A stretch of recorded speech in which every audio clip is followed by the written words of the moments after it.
Welcome back to the third video in the Vintage Elements series. During the last week, I was racking my brain. I was thinking I had a couple other quilts that were red and green, and this princess feather is one of my favorites. And it occurred to me that I hadn't hung this in the studio for this series, and so I started looking all over the house. I was almost convinced that somebody had come in and absconded with 3 of my quilts because I was sure I had an approximate number on them. The princess feather is in pretty good shape. This particular one, which I'm not sure what this is called, it might be a crown of thorns, has a beautiful hand quilted wreath in the middle, but you could see it is really in sad shape. And then this one, I believe, is a variation of like a, oh, what is this? Acorn? Anyway, so I continue to dig up my red and green quilts for the video. This is should be the final week on this quilt. What we'll be doing today, there's a little pinwheel in the middle of the star blocks. I'm calling it a pinwheel anyway. And we have some partial pinwheel blocks and some 1/4 pinwheel blocks in the corners. Those are all going to need to be quilted, but I'm going to have to use what's called a clipping block to keep the pattern uniform on each of the blocks and not so out of the block where I don't need it to. So I'm going to be showing you which 2 patterns I'm pulling in from the Urban Elements website on their design wall, so you can get an idea of what they look like on the block. And I've already loaded them onto the IQ tablet, so when we get back into the studio, what I'll do is show you what the 2 designs look like actually after we've mapped out one of the blocks and see which one that I like better. I won't be able to hear what you say until it's too late. And then I'm going to go ahead and get quilting on this. This should be the last phase for the digital quilting. I will have to do a little bit of free motion quilting for the little applique leaves that are floating around the border, because I can't find anything that would even remotely fit in that area. And so I'm either going to echo the leaves out until there's no more space, or I'm going to do little feather plumes around the leaves. Depends on what courage I have when I get to that point. So we'll go inside, look at the design wall and the 2 Twirly Girl blocks that I'm going to pull in, and then we'll come back out here and we'll get started on the IQ, mapping out one of the blocks and then showing you the clipping block so you can see how that process works. So let's get moving. We are at the Urban Elements web page. This is the main screen. I have already logged in to my account. Just as we have done for the previous 2 episodes, we're going to show you 2 of the blocks that are possibilities for this segment of the quilt. As the others were, these I'm just going to type in Twirly Girl, which was the name of all of the different blocks.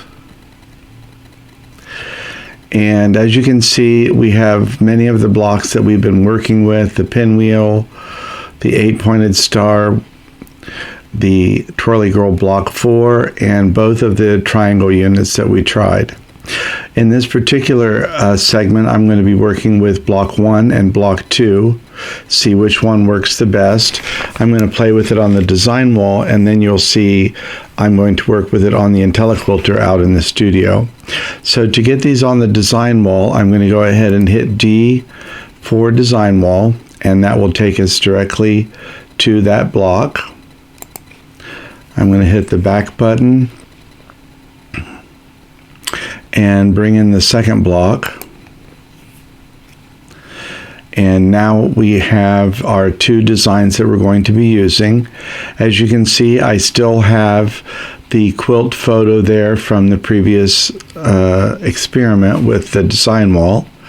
And if I wanted to choose a different thread color before I start, I could choose that here just by clicking on there, and you could see anywhere in the spectrum that you could get thread color. just by clicking inside there. And that's our thread color. We've saved that. So now I'm going to bring in my first design. These pinwheel blocks here with the green applique, those are the blocks that we're going to be doing in this section. They also have some half block units on the side and a quarter square unit that just has one of the 4 pinwheels in it. That'll be in the 4 corners of the quilt. So that's where we're going to be talking about clipping a block later. But first I'm just going to go ahead and add to canvas, and you can see my block appeared right here, and we can shrink that down and see how that looks. This is from last week. All I have to do to get rid of it is just drag it right off and it's gone.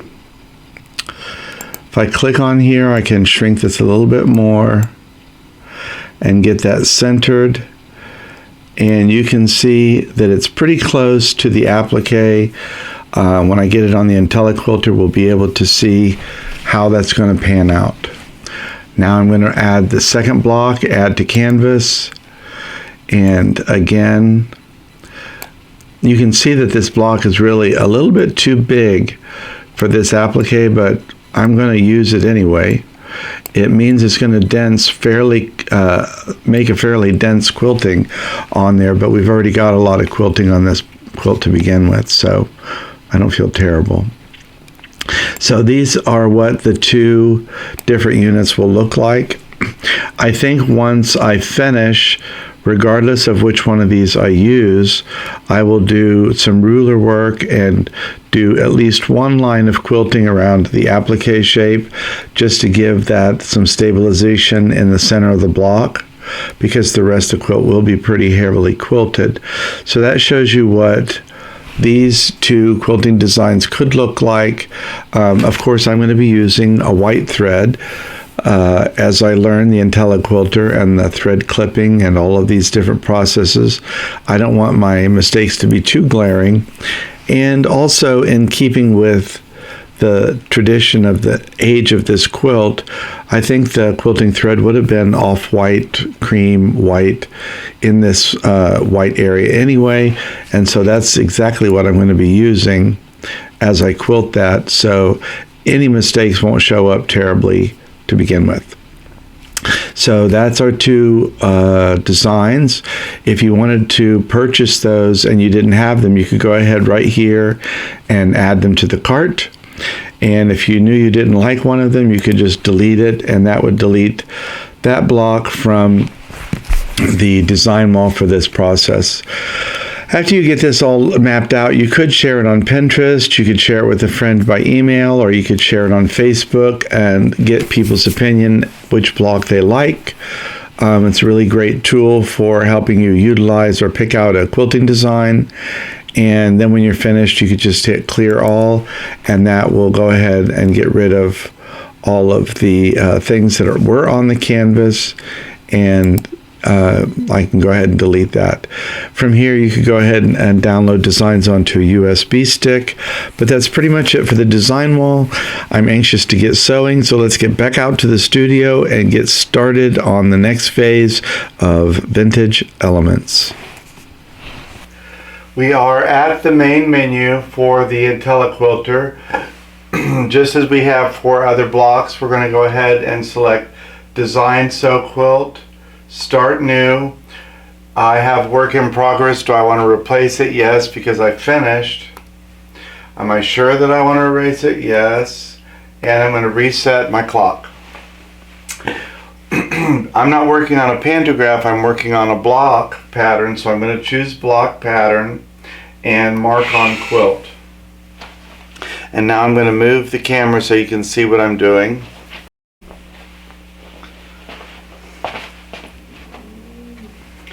I have moved the needle position to the upper left hand corner of this block that I'm going to be working on. So I'm going to touch the 4 points of the block with the keyboard, and that's going to let the keyboard know, the screen know, what the size of my block is.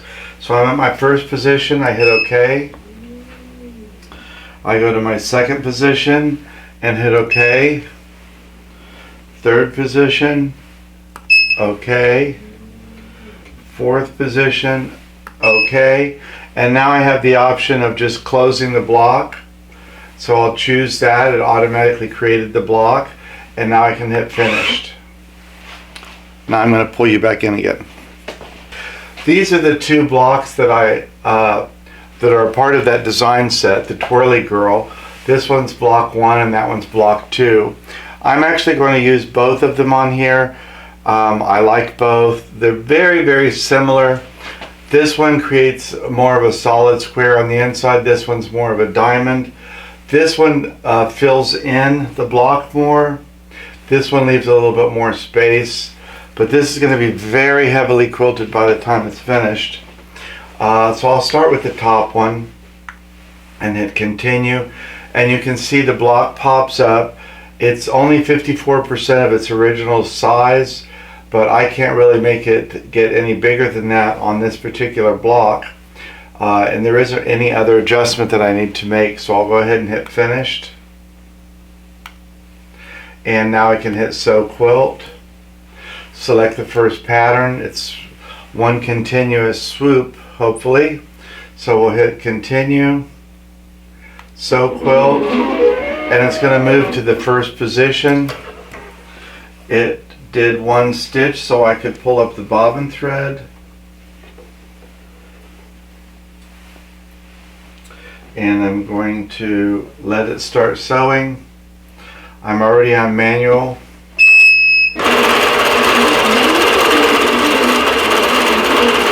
I clipped my threads and we can see this particular pattern is 5.9 minutes per block, so I'm going to go ahead and let that sew out, and I'll bring you in a little bit closer so you can see what it is looking like.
I don't know if you can see right here and very small right here. The quilting design went up on top of the green applique from this block. So that's why I may alternate back to the other block when I'm doing this. But also I'm not really worried about that. If I was really worried about it, I could take a green Pigma pen and just color in those few stitches and you wouldn't be visible. But it's only really visible on top of the quilt. If you move back 2 feet, you're not able to see that. And as I've already mentioned, this quilt has a lot of imperfections. The block sizes, some of them are as much as an inch off, so there's quite a bit of puckering in some places. Again, I'm not going to let that worry me. I love this quilt so much. What I see is the dynamic feathered star block and the applique when I'm back from the quilt, and it just reminds me of the most cheerful holiday quilt. So that's what I love about this top, this vintage quilt.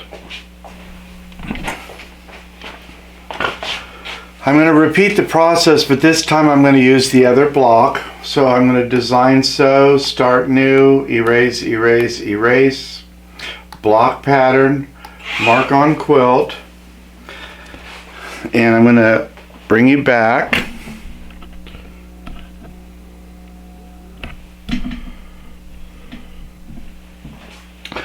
So I'm going to mark the 4 corners using the tablet, but this could also be done using a pantograph grids, marking these 4 points using the laser light in the back to make corresponding marks on the pantograph grids with your dry erase marker. And then you could go ahead and position your block using those 4 coordinates and sew this out using a pantograph. So this can be done digitally or using paper pantographs. So I'll do the 4 corners.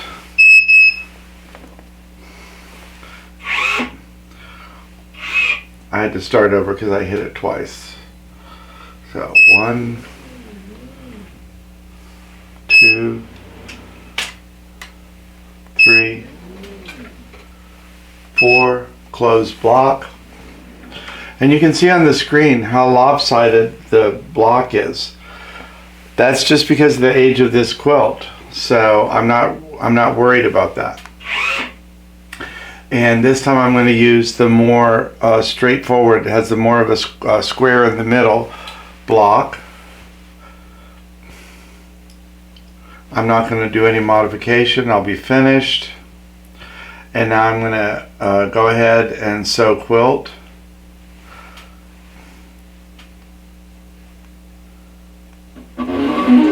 It's going to go ahead and move to my first start point. And I just need to pull up the bobbin thread.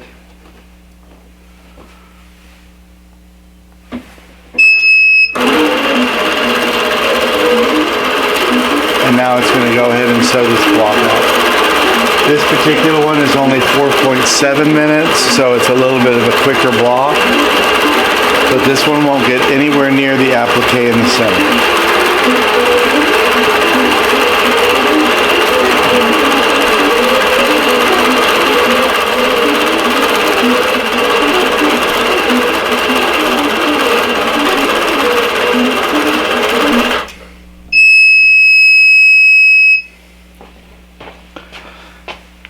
Okay, I'm done with my first segment.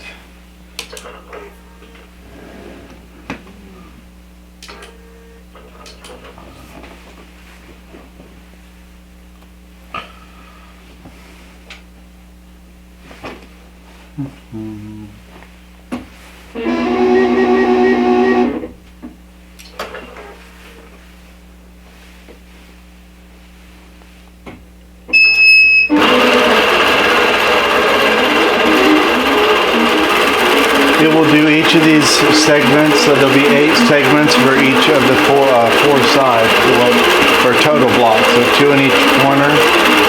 So I'm going to have to snip threads in between so that there's no jumping of the threads, and then this block will be finished. But you'll see me clip the threads several more times.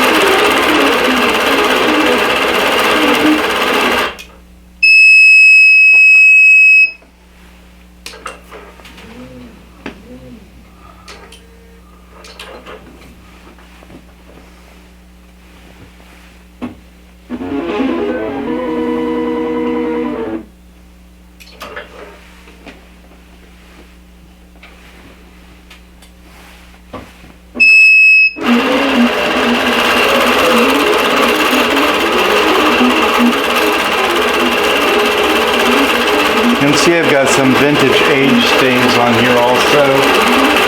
I may or may not soak the quilt when it's completely finished and bound with the vintage textile soap or the vintage textile wash. I've had good luck with both of those.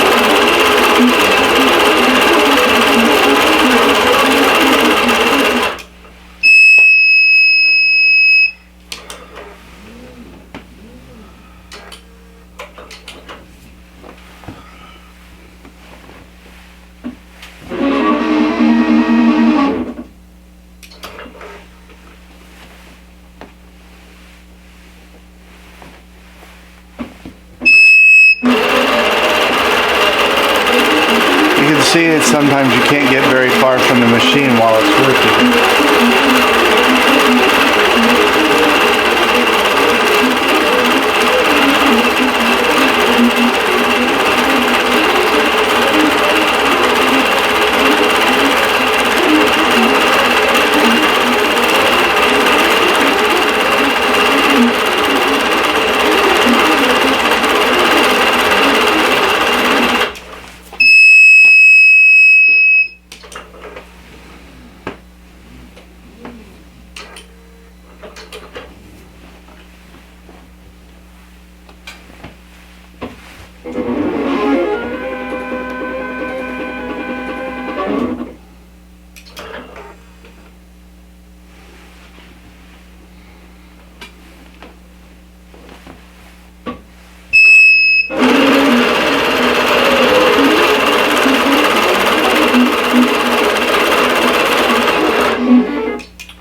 Now we're going to talk about a clipping block.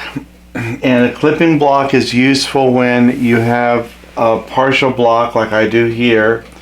This is 1/2 of one of these units. And in order to do this design, what I'm going to do is when I mark my quilt, mark on the quilt for this block, I'm going to extend the block out to its imaginary original size. So my touch points will be about here. So after I get that input and bring my design in, then I'll add an additional block, which is called a clipping block. And that clipping block will only be this size, the size of the actual block.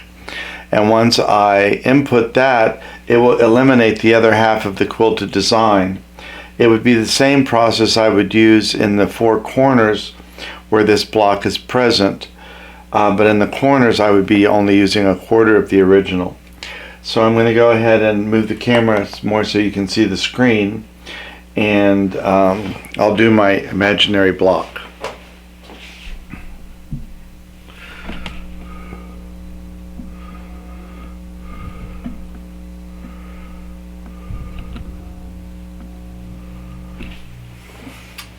So we're going to start the way we always do: design, sew, start new, erase our old project, block pattern, mark on quilt. So I'm going to do the 2 lines inside the block, and then 2 imaginary lines outside the block.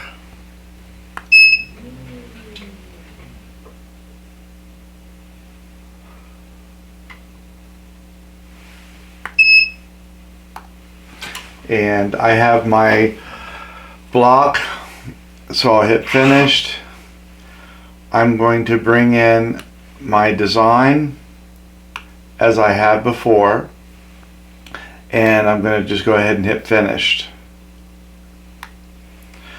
Now I'm going to add edit block, add block, and a clipping block.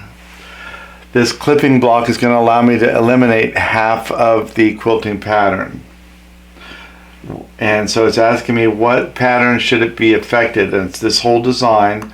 So I'm going to hit select all and continue.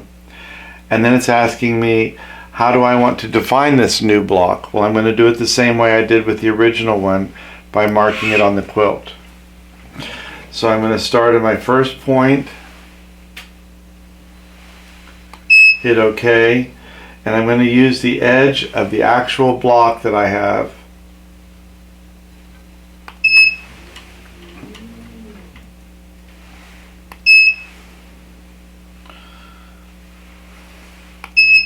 And I'm going to hit close block.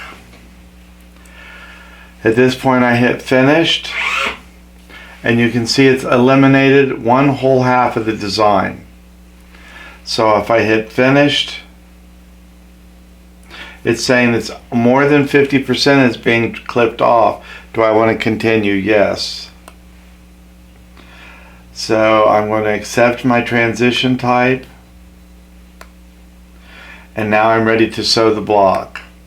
So I hit sew quilt, select the first pattern. It's all one pattern. So I'll hit continue, sew quilt, and it's going to go to my first starting position.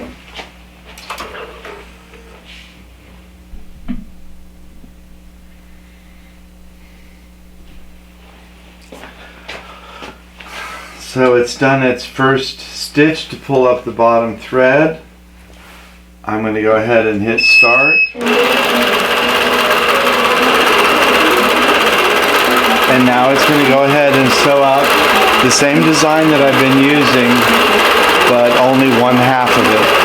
And I'll have to use this clipping block function for each one of the half blocks on the sides and top, and for the quarter size blocks in the 4 corners.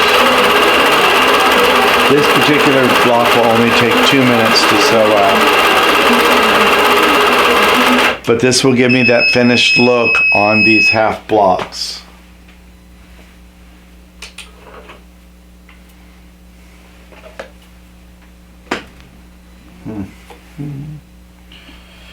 And I just broke my thread again.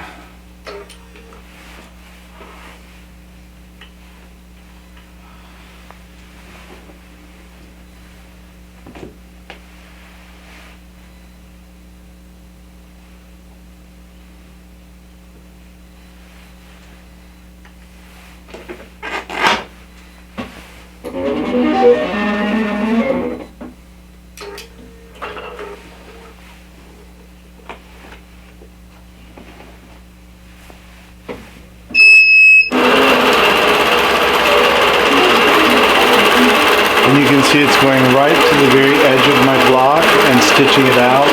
And we'll be repeating these two sections down here, and that'll be the end of the partial block on this side.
And I'm just going to keep repeating this process. We have a dozen or so more blocks, so I'm just going to keep rolling it back up on itself. We've worked from the top down to the bottom back up to the top. Now we're heading from the top back down to the bottom again. It's time for me to roll the quilt, so I'm going to keep working on this, and I'll show you one of the quarter blocks when we get down to the bottom half. Well, that's it for this video, and that wraps up the quilt basically. We spent 3 weeks going over different ways of getting the digital block designs onto the different components of this vintage quilt. I learned from Jamie Wallen, a friend of mine, how to use a solid piece of fabric underneath a vintage quilt or a delicate quilt just to keep the integrity of the quilt, help to reinforce it, and to prevent any batting from coming out of any holes or loose edges. So we did that. We learned how to clip blocks so that we could keep the original size of the design from other blocks in the quilt to go for those setting triangles and the corner units that are just a quarter of a square. We have the star, feathered star block, the alternating block, and then the pinwheel block. I used two different patterns in the pinwheels just to see which one I liked best. Ultimately, you won't really be able to see too much of the quilting when this would be hanging on the wall or when it was on the bed, because I used matching thread. This particular quilt I also used cotton, and I have to say I think it'll be a while before I use cotton quilting thread again. My machine just doesn't seem to like it. I don't know if that's common with Bernina in the cotton thread, but my particular Bernina didn't like it. I had a lot of thread breaking and tension problems that I don't normally have. So I will be back to isocord. There's nothing wrong with cotton thread. It just it's a learning curve that I don't have time to go over right at the moment. I used to use it all the time. But that wraps up our quilt. I'm going to go ahead and get it off the frame. I have all of the border done and the pinwheels outlined, and as normal for me, I'm like 3 days behind, so I've got to hurry and get this off and get another quilt on the frame. And so I want to thank you for stopping by and spending time with me today in the studio. Sometimes I lose track of whether this is a long video or a short video because I film over multiple days. So it will be what it will be when it's edited. But thanks for stopping in, and this wraps up the vintage elements. I have a couple other vintage ideas in the future, but those are going to have to be on the back burner for now because, like I said, I'm behind.